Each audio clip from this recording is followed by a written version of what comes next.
Sorcery!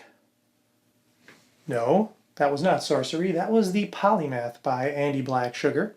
And the Polymath is a track off of the album Occult Jazz, which is one of many releases under Andee's alter ego shred guitar project called Sheer Velocity. So I thought it'd be really fun to demonstrate some of the riffs from the Polymath, which is probably my all-time favorite track from the Sheer Velocity collection.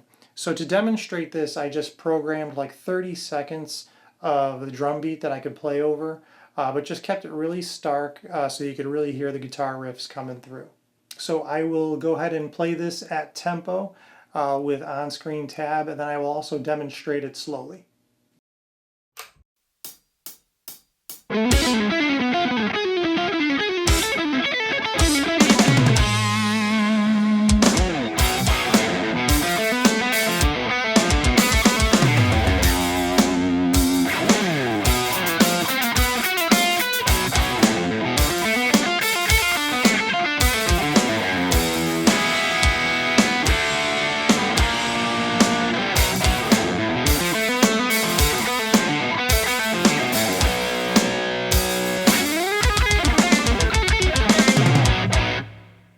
So I hope I figured this stuff out right. I mean, I just figured all this out by ear, so it sounds correct to me. So yeah, here it is demonstrated slow.